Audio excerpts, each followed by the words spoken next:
ఈవిడ పార్వతి అని చెప్పేసి ఈవిడ వెస్ట్ బెంగాల్ నుంచి ఈవిడ వచ్చేసింది. అలాగే కాదు, ఈవిడ రమాదేవి గారని సుప్రీంకోర్టు లాయర్. వాళ్ళు ఏం తింటున్నారు? మట్టి తింటారు, బురద నీళ్ళు తాగుతారు, చాలా ప్యాథటిక్ కండిషన్లో ఉన్నారు. మేము వాళ్ళందరినీ కూడా రెస్క్యూ చేసాం. చాలామంది రోడ్ల మీద ఉన్న వాళ్ళని యాంటీ సోషల్ ఎలిమెంట్స్ అనుకుంటారు. కాదు, ఈ రోడ్ల మీద వాళ్ళ మీద దాడులు జరగడం, సెక్సువల్గా వాళ్ళు హెరాస్ చేయడం వల్ల వాళ్ళు ప్రెగ్నెంట్ అవుతున్నారు. చనిపోయాడేమో అనుకున్న మనిషి, ఏమైపోయాడో అనుకున్న మనిషి వాళ్ళ ముందు ప్రత్యక్షమయ్యేసరికి వాళ్ళు చాలా కొన్ని కేసుల్లో ఏంటంటే వాళ్ళు రిజెక్ట్ చేసినా మేమైతే వాళ్ళు మళ్ళీ రోడ్డు పాలు చేయడం లేదు.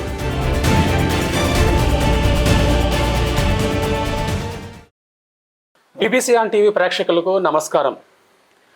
దేశమంటే మట్టి కాదోయ్, దేశమంటే మనుషులోయ్ అన్నాడు మహాకవి గురజాడ. మట్టిలో కలిసిపోయేంత వరకైనా మనిషి మనిషిగా జీవిస్తాడా అన్నదే ఇప్పుడు పెద్ద ప్రశ్న. ఆధునిక సమాజంలో మానవతా విలువలు మంట కలిసిపోతున్న తరుణంలో నా వాళ్ళు పరాయి వాళ్ళు అనే భేదాన్ని చూసి మరీ సేవ చేసే ప్రస్తుత ఈ కలియుగంలో మనిషి పట్ల ఉండే బాధ్యతను గుర్తు చేస్తున్నారు ప్రగడవాసు. నాన్న వాళ్ళు లేక ఎలాంటి ఆదరణకు నోచుకొని రోడ్లపై కనిపించే అభాగ్యులను హక్కును చేర్చుకొని తిరిగి వారిళ్లకు క్షేమంగా చేర్చే ఒక అతిపెద్ద క్రతువును ఆయన 20 ఏళ్ల క్రితమే ప్రారంభించారు. ప్రభుత్వాలు సహకరిస్తున్నాయా లేదా అనేది చూడకుండా ఆయనంతటా ఆయనగా చేస్తున్న ఈ ప్రయాణాన్ని ఇప్పుడు మీకు కూడా పరిచయం చేయబోతున్నాం. ప్రస్తుతం ప్రగడ వాసు గారు మనతో ఉన్నారు. ఆయన అడిగి మరిన్ని విషయాలు తెలుసుకుందాం. నమస్కారం అండి. నమస్కారం మూర్తి గారు. మీరు చేస్తున్న ప్రయత్నానికి చాలా అభినందనలు, ముఖ్యంగా మీకు శుభాకాంక్షలు తెలియజేయాలి. Thank you sir. ఇప్పుడు మనం చూసినట్లయితే రోడ్లపై ఎవరైనా కనిపిస్తే అయ్యో పాపం అని జాలి చూపించే వాళ్ళే మనం ఎక్కువగా ఉంటాం. కానీ మీరైతే మేము చూస్తున్నాం, వాళ్ళని హక్కును చేర్చుకుని వాళ్ళని సంస్కరణ బాటలో నడిపించి వాళ్ళని తిరిగి వాళ్ళ కుటుంబాలకు చేర్చే ప్రయత్నం అయితే మీరు చాలా ఏళ్ళుగా చేస్తున్నారని తెలిసింది. ఏంటి సార్ దీనికి ప్రేరణ ఏంటి? అంటే ఇది మనకి ఈ నిరాశ్రయులు అంటే రోడ్ల మీద ఉంటున్న వాళ్ళందరూ కూడా ఇది ఒక్క మన రాష్ట్రమే కాదు, ఇది ప్రపంచవ్యాప్తంగా అన్ని దేశాలు ఉన్నటువంటి వరల్డ్ వైడ్ ఫినామినా. ఎందుకంటే ఈవెన్ ధనిక దేశాల్లో కూడా చాలా మంది అభాగ్యులు, డెస్టిట్యూట్ పీపుల్, ఇక్కడ మనం నిరాశ్రయులు అంటున్నాము. వీళ్ళందరూ ఏంటంటే నిలువ నీడలేని వాళ్ళు. అందరూ ఏమనుకుంటారంటే ఇల్లు లేని వాళ్ళు కాదు, వీళ్ళకి కనీసం నిలువ నీడ లేకుండా ఇవాళ ఫుట్పాత్ల మీద, రైల్వే స్టేషన్స్లో, బస్ స్టాండ్లో, బీచ్ రోడ్లో అనేక ప్రాంతాల్లో వీళ్ళు సంచరిస్తున్నారు. అయితే ఈ సమస్యకి ప్రధాన కారణం అంటే మేము ఈ కార్యక్రమాన్ని టేకప్ చేయడానికి ముఖ్య ఒక కారణాలు ఏంటంటే, మేము గతంలో ట్రైబల్ ఏరియాలో పనిచేసేవాళ్ళం. అప్పుడు మేము సమత అనే సంస్థలో పనిచేసేవాళ్ళం. అక్కడ పనిచేస్తూ నాకెందుకో కానీ ఎన్జిఓ పాలిటిక్స్ వల్ల నేను మళ్ళా వెనక్కి వెళ్ళిపోవాలనుకున్నాను. అప్పుడు మా సమత డైరెక్టర్ గారు ఒక విషయం చెప్పారు, మీరు మళ్ళీ మీ ప్రాంతాలకు వెళ్ళిపోవడం కాదు, ఇక్కడ అర్బన్ ఏరియాస్లో వలసలు పెరిగిపోతున్నాయి, ఇవాళ నగరాలు అభివృద్ధి చెందుతున్నాయి, చాలా మంది ఈ సమస్యలు ఎదుర్కొంటున్నారు, దీని మీద మీరు పని చేయండి అని ఆయన చెప్పారు. చెప్పగానే అంటే నేనైతే అయిష్టంతో ఈ కార్యక్రమాన్ని మొదలుపెట్టాను. ఎందుకంటే మన జీరో నుంచి ఇక్కడ ఉన్నటువంటి పాలసీలు కానీ, ఇక్కడ ఉన్నటువంటి చట్టాలు కానీ ఇవన్నీ కూడా మనకు తెలియవు. అయితే ముందుగా ఇవన్నీ మేము స్టడీ చేసాం. విశాఖపట్నంలో ఫర్ ఎగ్జాంపుల్ ఇక్కడ చూసుకుంటే పట్టణాల్లో ఎలాంటి పథకాలు ఉన్నాయి అనేది చూస్తే మేము ఈ మురికివాడలతో మొదలు పెట్టాం. అంటే మీరు చూసి ఇవాళ మురికివాడైనా, ఇవాళ షెల్టర్లో ఉన్నటువంటి నిరాశ్రయులైనా వీళ్ళందరికీ నివాస హక్కు అనేది చాలా అవసరం. మేము మొట్టమొదట ఈ 2 దశాబ్దాలుగా ఈ నివాస హక్కుల కోసం పనిచేయడం మొదలు పెట్టాం. అది మురికివాడల్లో చాలా మంది వాళ్ళ హక్కు లేకుండా బతుకుతున్నారు. ఇవాళ మీరు ప్రభుత్వం హౌసింగ్ ఇస్తుంది, ప్రభుత్వం ఇచ్చేటటువంటి హౌసింగ్ వల్ల కూడా చాలా మంది ఈ ముసలి వాళ్ళు ఎవరైతే ఉన్నారో వీళ్ళందరూ కూడా రోడ్డు పాలైపోతున్నారు. ఎందుకంటే పెళ్ళైనటువంటి వాళ్ళకే ఆ ఇల్లు సరిపోవట్లేదు. అలాగే వీళ్ళందరూ కూడా వాళ్ళు రోడ్డు పాలవడానికి ఈ రకమైనటువంటి హౌసింగ్ కూడా కారణం అవుతుంది. వీటన్నిటిని కూడా మేము స్టడీ చేసాం. అలాగే వీళ్ళకి కొన్ని పథకాలు ఉన్నాయి, ప్రోపూర్ రిఫార్మ్స్ ఉన్నాయి, వీళ్ళందరినీ కూడా అభివృద్ధి చేయండి. ఇవాళ సుప్రీంకోర్టు ఏం చెప్పింది, ప్రతి మనిషి కూడా గౌరవప్రదమైన జీవితం గడిపే హక్కు ఉంది. ప్రభుత్వాలు చాలా క్లియర్గా ఆదేశాలు ఇచ్చింది. ఇవాళ నగరాల్లో 5 లక్షల జనాభా దాటినటువంటి నగరాల్లో ప్రతి 1,00,000 జనాభాకి ఒక 100 బెడెడ్ షెల్టర్ ఏర్పాటు చేయండి, షెల్టర్తో పాటు అన్ని రకాల ఫెసిలిటీస్ ఇవ్వండి అని చెప్పేసి ఇవాళ సుప్రీంకోర్టు అత్యున్నత న్యాయస్థానం ఆదేశాలు జారీ చేస్తుంది. అప్పటి నుంచి ప్రభుత్వాలు సుప్రీంకోర్టుకి నివేదికలు పంపిస్తున్నారు, మేము చేస్తున్నామని. ఆ రకంగా మేము 2012లో ఒక 5 ఏళ్ళ పోరాటం తర్వాత ఈ రోడ్ల మీద ఉన్న వాళ్ళందరినీ కూడా సర్వే చేసి మేము వాళ్ళు ప్రాపర్గా పునరావాసం కల్పించడం కోసం షెల్టర్ తీసుకొచ్చి వీళ్ళందరినీ కూడా మేము పునరావాసం కల్పిస్తున్నాం. మీకు తాటిపూర్ రిజర్వాయర్లో కానీ ఈ చుట్టుపక్కల ప్రాంతాల్లో పాపం చాలా మంది రైతులు భూములు కోల్పోయి వాళ్ళందరూ హమాలీల కింద, కన్స్ట్రక్షన్ వర్కర్స్ కింద ఇవాళ మురికివాడల్లో వాళ్ళు నివాసం ఉంటున్నారు. ఇదంతా ఏంటంటే ఒక రకమైనటువంటి సామాజిక సమస్యగా ఇదంతా కూడా అయింది. అందుకోసం ఏంటంటే ప్రభుత్వాల బాధ్యత ఉంది. ఖచ్చితంగా ఈవేళ మీకు మాస్టర్ ప్లాన్ ఉంది, మన ఉడా మాస్టర్ ప్లాన్ లో ఈవేళ ప్రతి లేఅవుట్లో కూడా 10% పేదలకి ఇల్లు కేటాయించమని ఉంది. అది ఎందుకంటే మ్యాండేటరీ, అది కంపల్సరీగా చేయాలి. మన దగ్గర 280 లేఅవుట్లు డెవలప్ చేశారు, కానీ ఒక 60 లేఅవుట్లో మాత్రమే 10% అనేది పేదలకు కేటాయించారు. అదే అన్ని లేఅవుట్లో కానీ పేదలకు ఇల్లు కానీ ఇచ్చుంటే ఇవాళ రోడ్ల మీద ఇంతమంది నిరాశ్రయులు ఉండరు. ముఖ్యంగా కరోనా సమయంలో చాలా సేవలు అందించారు. ఆరు బయట ఉండి ఎంతో మంది ఏ దిక్కు తెలియని వాళ్ళకి మీరు దగ్గర నుండి అన్ని చూసుకున్నారు. కానీ షెల్టర్లు అయితే సరిపోలేని పరిస్థితి కూడా మనం అప్పుడు చూసాము. అవునండి, అవును. ఏంటి సార్ మళ్ళీ ఎలాంటి ప్రమాదం వచ్చి పడుతుందో తెలియని పరిస్థితుల్లో? అంటే ఇప్పుడు ఫర్ ఎగ్జాంపుల్ మీకు కొన్ని చూపిస్తాను నేను. ఈవిడ పార్వతి అని చెప్పేసి, ఈవిడ వెస్ట్ బెంగాల్ నుంచి ఈవిడ వచ్చేసింది. గత 18 ఏళ్ళకి ఈవిడ రోడ్ల మీదే ఉంటుంది. అయితే మేము రెస్క్యూ చేసి 8 ఏళ్ల పాటు ఈవిడికి అన్ని రకాలుగా మానసిక రోగిగా ఉంది కాబట్టి ఆమెకి మేము ట్రీట్మెంట్ చేసి వాళ్ళ కుటుంబ సభ్యులకు అప్పచెప్పాము. వాళ్ళు ఏమనుకున్నారు, ఆవిడకి చాలా ఎదిగినటువంటి పిల్లలు ఉన్నారు, ఆమె చనిపోయింది అనుకున్నారు. మేము తీసుకెళ్ళి అప్పచెప్పేసరికి వాళ్ళ ఆనందానికి అంతు లేదు. అలాగే కాదు, ఈవిడ రమాదేవి గారని సుప్రీంకోర్టు లాయరు. ఈవిడ మన బీచ్ రోడ్లో పడుంటే ఆమెను మేము ఇంటర్వ్యూ చేస్తే నేను సుప్రీంకోర్టు లాయర్ని అని చెప్పేసి ఆవిడ బార్ కౌన్సిల్లో మెంబర్, అవన్నీ ఆవిడ క్రెడెన్షియల్ అని చూపించింది. మాకు ఆశ్చర్యం వేసింది, బాగా చదువుకున్న ఆమె. ఈ విషయాన్ని ఆమెను రెస్క్యూ చేస్తే మీడియాలో వచ్చింది. ఈవెన్ మన జిల్లా కోర్టు నుంచి కూడా వాళ్ళందరూ జడ్జి గారు పంపిస్తే ఆమెని ఇక్కడ వేరే హోమ్లో జాయిన్ చేసాం. అంటే ఫ్యామిలీ నెగ్లెక్టెడ్, మానసికంగా చాలా మంది డొమెస్టిక్ వైలెన్స్ వల్ల, అలాగే కుటుంబాల్లో తగాదాల వల్ల, ఆస్తి తగాదాల వల్ల, పిల్లలు సరిగా చూడక వీళ్ళందరూ కూడా మా ఏజ్ టైంలో రోడ్డు పాలైపోతున్నారు. వీళ్ళందరినీ కూడా మేము ఎప్పటికప్పుడు రెస్క్యూ చేస్తున్నాం. అలాగే బీహార్ నుంచి ఈమె గీత అని చెప్పేసి ఇలాగ ఇప్పటి వరకు 7,000 మందిని మేము వాళ్ళకి పునరావాసం అనేది కల్పించాం. ఇది చాలా అవసరం. ఎందుకంటే మా టిఎస్ఆర్ కాంప్లెక్స్ అయితే ఎక్స్క్లూజివ్ ఫర్ మెంటల్ పేషెంట్స్. అందరూ చాలా మంది మైల్డ్ పేషెంట్స్ ఉన్నారు. వాళ్ళకి చాలా మంది రోడ్ల మీద తిరుగుతూ ఉంటారు. వాళ్ళు ఏం మాట్లాడరు, ఎవరిని హాని చేయరు, కానీ వాళ్ళు ఏం తింటున్నారో మట్టి తింటారు, బురద నీళ్ళు తాగుతారు, చాలా ప్యాథటిక్ కండిషన్లో ఉన్నారు. మేము వాళ్ళందరినీ కూడా రెస్క్యూ చేసాం. ఇంకొక ఇక్కడ ముఖ్యమైన విషయం ఏంటంటే వీళ్ళందరికీ పునరావాసం కల్పించడం అనేది మా ఒక్కరితో అయ్యేది కాదు. మేము శ్రద్ధా ఫౌండేషన్ అని చెప్పేసి ఖజరత్లో ముంబైలో వాళ్ళు పనిచేస్తున్నారు, వాళ్ళతో మేము టైఅప్ పెట్టుకున్నాం. వాళ్ళు కూడా రాష్ట్ర ప్రభుత్వంతో ఎంఓఈ చేసుకున్నారు. వాళ్ళు ఇచ్చేటటువంటి మందులతో ఈ మైల్డ్ పేషెంట్స్, మానసిక రోగులందరూ రికవర్ అవుతున్నారు. మేము 6 నెలల కింద మేము ఎంఓఈ చేసుకున్నాం. ఈ 6 నెలల్లోనే 84 మంది మానసిక రోగుల్ని రెస్క్యూ చేసాము, వాళ్ళు రికవర్ అయ్యారు. అదే శ్రద్ధా ఫౌండేషన్ వాళ్ళ సహకారంతో అటు బీహార్, ఒరిస్సా, వెస్ట్ బెంగాల్, ఈవెన్ నేపాల్, బంగ్లాదేశ్ ఇలాగా దూర ప్రాంతాల్లో ఉన్న వాళ్ళందరినీ కూడా వాళ్ళ కుటుంబ సభ్యులకి క్షేమంగా పంపించగలుగుతున్నాం. అంటే ముఖ్యంగా మానసిక వ్యాధి కలిగిన వాళ్ళ విషయంలో మీరు ఎలాంటి జాగ్రత్తలు తీసుకున్నారు? సొసైటీ సపోర్ట్ అనేది పూర్తిగా ఉండాలి. ఆ సమయంలో ఒక పక్క హాస్పిటల్ సపోర్ట్ ఉండాలి, నెక్స్ట్ ఏంటంటే పోలీస్ వ్యవస్థ కూడా మీకు అండగా నిలబడాలి. ఏంటి ఎలాంటి సవాళ్ళు ఎదుర్కొన్నారు? అంటే ఇప్పుడు మాకు ఇందులో మెయిన్ ముఖ్యమైనటువంటి సమస్య ఏంటంటే చాలామంది రోడ్ల మీద ఉన్న వాళ్ళని యాంటీ సోషల్ ఎలిమెంట్స్ అనుకుంటారు. కాదు. ఎందుకంటే మీరు చూస్తూ ఉంటే చాలామందికి తెలుసు, క్యాటరింగ్ సర్వీస్కి వాళ్ళు వెళ్తూ ఉంటారు. చాలామంది భవన నిర్మాణ కార్మికులు ఉన్నారు, రకరకాల పనులు చేస్తారు. వాళ్ళందరినీ ఎందుకు మేము ఏమంటామంటే వాళ్ళందరూ నగర నిర్మాణ సారథులు. వాళ్ళని మనం నెగ్లెక్ట్ చేస్తే వాళ్ళకు ఉపాధి కానీ మనం కానీ ప్రాపర్గా వాళ్ళ ఇష్యూస్ని మనం పట్టించుకోగలిగితే వాళ్ళు ఎలాంటి మత్తు పదార్థాలకి, ఎలాంటి కార్యక్రమాల్లో వాళ్ళు ఉపయోగించబడరు. వాళ్ళు మనం సేఫ్గా మనం రెస్క్యూ చేయాలి. వాళ్ళకు ఉపాధి కల్పించినట్లయితే ఇక్కడ క్రైమ్ రేట్ తగ్గుతుంది. సొసైటీకి మనం మేలు చేసిన వాళ్ళు అవుతున్నాం. ఇవాళ పోలీసు వాళ్ళు చాలా హ్యాపీ ఫీల్ అవుతున్నారు. వాళ్ళు ఒక నైట్ పెట్రోలింగ్లో ఎవరైనా ఒక వ్యక్తి కనబడితే ఆ మనిషిని ఎక్కడ పెట్టుకోవాలి, స్టేషన్లో పెట్టడానికి వాళ్ళ రూల్స్ ఒప్పుకోవు. అలాంటి వాళ్ళందరినీ ఓవర్ నైట్ తీసుకొచ్చి మా షెల్టర్కి అప్పచెప్తున్నారు. వీళ్ళ పోలీస్ డిపార్ట్మెంట్ మొత్తానికి ఈవెన్ బెగ్గర్స్ని ఎలిమినేట్ చేయమనట్లేదు. బెగ్గర్స్కి పునరావాసం కల్పించడానికి పోలీసుల సహకారంతో మేము ఒక ప్రణాళిక తయారు చేసుకున్నాం. బెగ్గర్స్ అందరినీ కూడా మేము రెస్క్యూ చేస్తున్నాం. దూర ప్రాంతాల్లో ఉన్న చుట్టుపక్కల ప్రాంతాల నుంచి చాలా ఎక్కువ మంది వచ్చి నగరంలో బెగ్గింగ్ చేసుకుంటున్నారు. మీకు పండగల టైంలో లేదంటే ఏదైనా మిగతా అకేషనల్గా వచ్చే వాళ్ళు ఈ దుప్పట్ల కోసం ఏదైనా ఆర్టికల్స్ ఇస్తూ ఉంటారు, వాటి కోసం వచ్చి బెగ్గింగ్కి వస్తూ ఉంటారు. వాళ్ళందరినీ ఐడెంటిఫై చేసి మేము వాళ్ళకి నయానా భయానా వాళ్ళని ఇక్కడ ఉండకండి, రోడ్డు మీద ఉంటే క్రిమినల్ కేసులు ఫైల్ అవుతాయి అని చెప్పేసి ప్రాపర్గా వాళ్ళు తీసుకెళ్ళి వాళ్ళ కుటుంబాలకు అప్పచెప్తున్నాం.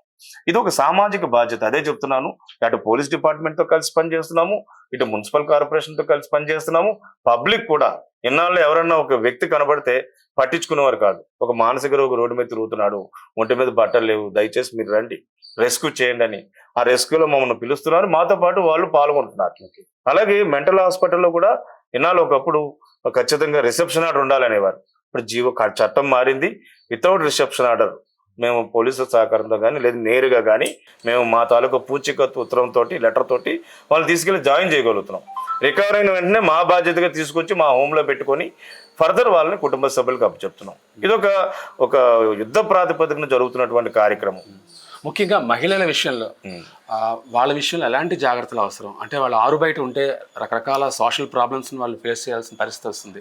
వాళ్ళ విషయంలో మీ హోమ్లో ఎలాంటి కేర్ తీసుకుంటున్నారు? అంటే ఇప్పటివరకు మన రాష్ట్రంలో మహిళలకు సంబంధించి ప్రత్యేకించి హోమ్స్ లేవు. కానీ వైజాగ్లో మాత్రం మేము ఒక సెపరేట్గా ఎక్స్క్లూజివ్గా విమెన్ కోసం ఒక హోమ్ని మేము జీవీఎంసీ సహకారంతో పెట్టగలిగాం.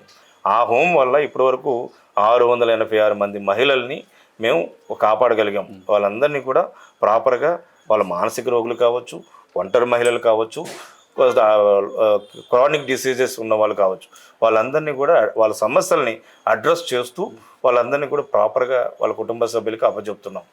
లేదు వాళ్ళకి వేరే ఓల్డేజ్ హోమ్స్ కూడా షిఫ్ట్ చేస్తున్నాం. చాలామందికి ఎవరు ఉండరు, డెస్టిట్యూట్. ఇప్పుడు లయాల హోమ్ ఉంది, అలాగే మనకి జ్ఞానాపురంలో మదర్ తెరీసా హోమ్ ఉంది. అలాంటి హోమ్స్తో టైఅప్ పెట్టుకొని వాళ్ళందరినీ కూడా వేరే హోమ్స్ కూడా షిఫ్ట్ చేస్తున్నాం. సమస్యగా పరిష్కారం అయితే ఈజీగానే వెతికి కొద్దిగా టైం పట్టినా సరే వాళ్ళని మేము ప్రాపర్గా వాళ్ళని పునరావాసం కల్పించగలుగుతున్నాం. కొన్ని సందర్భాల్లో మీ హోమ్లోనే పురుడు పోసుకుని తిరిగి ఆరోగ్యంగా తిరిగి వెళ్ళిన ఆ సందర్భాలు అయితే మేము గతంలో కవర్ చేసాం. వాటి గురించి ఏమైనా షేర్ చేసుకోగలరా? వాళ్ళ కుటుంబ సభ్యుల ఆనందం ఎలా ఉంది? అవునండి, అదే దురదృష్టవశాత్తు కొంతమంది అదే చెప్పాను కదా, ఈ మైల్డ్ పేషెంట్స్ ఈ మహిళల పట్ల ఈ రోడ్ల మీద వాళ్ళ మీద దాడులు జరగడం, సెక్సువల్గా వాళ్ళు హెరాస్ చేయడం వల్ల వాళ్ళు ప్రెగ్నెంట్ అవుతున్నారు. అయినా మేము వాళ్ళని వదిలిపెట్టకుండా, అది రిస్క్తో కూడుకున్న పని. ఏది కూడా ఇది చాలా అంత ఈజీగా కాదు. ఇది ఎందుకంటే ఒక మానసిక రోగిని మనం హ్యాండిల్ చేస్తున్నామంటే ప్రాపర్గా మనం వాళ్ళని అన్ని రకాల కేర్ తీసుకోవాలి. అలాగే ప్రెగ్నెంట్ లేడీస్ ఉన్నారు, అందులోనే మేము టెస్ట్ చేస్తే తెలుస్తుంది ప్రెగ్నెంట్ లేడీ అని మనం వదిలిపెట్టలేము. మళ్ళీ మేము కేజీహెచ్ వాళ్ళ సహకారంతో వాళ్ళకి జాగ్రత్తగా పురుడు పోసి మళ్ళీ మేము చైల్డ్ లైన్ వాళ్ళకి ఇన్ఫర్మేషన్ ఇచ్చి శిశుగృహ ద్వారా మేము ఆ పిల్లల్ని వాళ్ళ సంరక్షణలో పెట్టడం. ఒకవేళ మదర్ రికవర్ అయితే మళ్ళీ మదర్కి అప్పచెప్పి వాళ్ళ కుటుంబ సభ్యులకు అప్పచెప్పడం అనేది ఇవి చాలా పెక్యులర్గా చాలా ఇలాంటి కేసెస్ మీరు చెప్పినట్టుగా మేము ఈ కేసులను కూడా మేము డీల్ చేయాల్సి వస్తుంది. చాలా విజయవంతంగా వాటిని మేము డీల్ చేసి వాళ్ళ సమస్య పరిష్కారం చేయగలుగుతున్నాం. ముఖ్యంగా దారి తప్పిన వాళ్ళని తిరిగి స్వస్థత చేకూర్చి వాళ్ళ ఆరోగ్యం కూడా పరిస్థితిని కూడా కుదుటపరిచి తిరిగి వాళ్ళ కుటుంబాలకు అందజేస్తున్న సమయంలో, అంటే ఇది ఒక రాష్ట్రం అని కాదు, దేశంలో అనేక రాష్ట్రాలకు వాళ్ళ బంధువులకు మీరు కుటుంబ సభ్యులకు అప్పచెప్పిన పరిస్థితి అయితే ఉంది. మీకు ఎలాంటి ఆనందం మీరు పొందారు దానిలో? అంటే చాలా కేసులు అయితే వాళ్ళు ఫ్యామిలీ మెంబర్స్ అయితే వాళ్ళ ఆనందానికి అవధులు లేవు. చనిపోయాడేమో అనుకున్న మనిషి, ఏమైపోయాడో అనుకున్న మనిషి వాళ్ళ ముందు ప్రత్యక్షమయ్యేసరికి వాళ్ళొక పండగ వాతావరణం. ఇప్పుడు ఎవరైతే మేము పంపిస్తున్నామో మమ్మల్ని తీసుకెళ్ళిన వాళ్ళని వాళ్ళు ఒక దేవుళ్ళ చూస్తున్నారు, ఒక దైవంలా భావించి మా వాళ్ళు మమ్మల్ని అప్పచెప్పారు అని చెప్పేసి వాళ్ళు చాలా కొన్ని కేసుల్లో ఏంటంటే వాళ్ళు రిజెక్ట్ చేసినా మేమైతే వాళ్ళు మళ్ళీ రోడ్డు పాలు చేయటం లేదు. అలా 1-2 కేసులు రిజెక్ట్ అయినా కూడా వాళ్ళని అక్కడ ఉన్నటువంటి ఓల్డ్ ఏజ్ హోమ్స్ ఉన్నాయి, వాళ్ళకి భద్రంగా అప్పచెప్పి వస్తున్నాం. ఎవ్వరు కూడా ఎందుకేంటంటే ఇది మళ్ళా ఈ సమస్య చిగురించకుండా, అంటే మనకున్న హోమ్స్ చాలా తక్కువ ఉన్నాయండి. ఈ హోమ్స్ని కూడా కొంత రాజకీయ జోక్యంతో వీటిని మూసేయమంటున్నారు. వీటి తాలూకా ఇంపార్టెన్స్ అనేది ప్రభుత్వాలు గుర్తించాలి, స్థానిక సంస్థలు గుర్తించాలి. ఇది నేను మాకు ఎక్కువగా ఫేస్ అయినటువంటి సమస్య ఇదే. మేము 11 ఏళ్ళుగా పనిచేస్తున్నాం. రకరకాల ఆరోపణల మధ్యలో, రకరకాల అపవాదుల మధ్యలో మేము వీటన్నిటిని ఎదుర్కొంటూ పనిచేస్తున్నాం. ఎందుకంటే మాకు చాలా అమితమైనటువంటి సంతృప్తి ఉంది. గతంలో నేను స్లమ్స్లో పనిచేశాను. స్లమ్ డెవలప్మెంట్ చేసాం. సూర్యతేజ నగర్ అనే పైలట్ ప్రాజెక్ట్ చేసాం. ఒక 20 స్లమ్స్ అభివృద్ధిలో పాల్గొన్నాం. అలాగే చెత్త ఏరుకునే వాళ్ళకి గుర్తింపు, అలాగే డొమెస్టిక్ వర్కర్స్కి, ఇలాగ అనేక రకాల కార్యక్రమాలు చేసినప్పటికీ వీళ్ళు అట్టడుగున ఉన్నటువంటి మనుషులు, ఈ హోమ్లెస్ అనే వాళ్ళు, నిరాశ్రయులు ఎవరు పట్టించుకోరు. వాళ్ళకి ఎలాంటి ప్రభుత్వ పథకాలు అందవు, వాళ్ళకి యాక్సెస్ ఉండదు. వాళ్ళని పట్టించుకోవాలంటే సరైన యంత్రాంగం ఉండాలి.